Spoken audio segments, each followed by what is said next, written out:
malangnya nasib yang menimpa Barada Cipto Mungkur dalam perannya sebagai petugas kepolisian.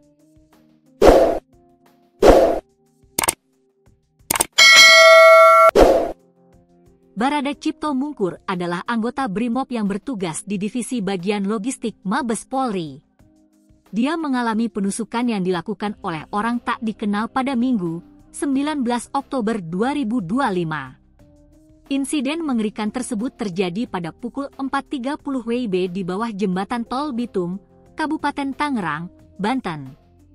Sebenarnya, Barada Cipto Mungkur sudah menjalani perawatan di RS Polri Kramat Jati, Jakarta Timur setelah penusukan itu. Namun, takdir berkata lain, 6 hari setelah perawatan itu, Barada Cipto Mungkur meninggal dunia. Berdasarkan keterangan yang beredar di grup WhatsApp anak rantau Humbang Hasundutan, peristiwa bermula ketika 4 pria mendatangi warung milik warga bernama Marlin yang berada di bawah jembatan Tol Bitung. Lokasi tersebut berada di wilayah hukum Polsek Curug Polres Tangerang Selatan Polda Metro Jaya. Saat itu para terduga pelaku disebut meminta minuman tanpa mau membayar, sehingga terjadi adu mulut antara para pelaku dengan pemilik warung.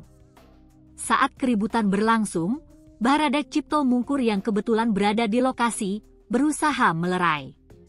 Namun, upayanya justru memicu perlawanan.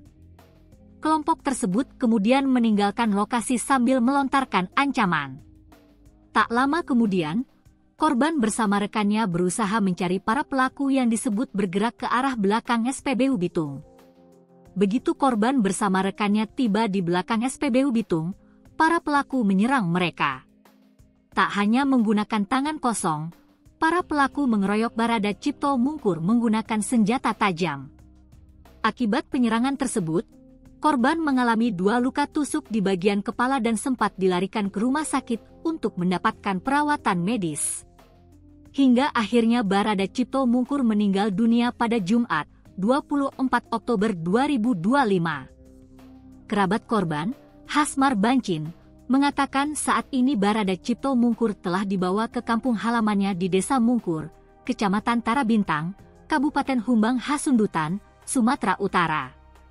Keberangkatan jenazah dilakukan Sabtu, 25 Oktober 2025, pukul 11 WIB dari Bandara Soekarno-Hatta menuju Bandara Silangit, Tapanuli Utara, ujar Hasmar Bancin, Sabtu, 25 Oktober 2025.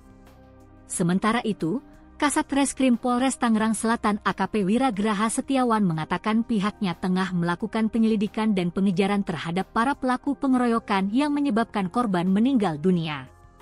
Untuk sementara kami masih menyelidiki perkara tersebut. Bapak Kapolres sudah mengatensi penuh dan membentuk tim gabungan Satreskrim Polres Tangerang Selatan bersama Polsek Curug. Mohon doanya agar kasus ini segera terungkap, ujar AKP Wiragraha Setiawan.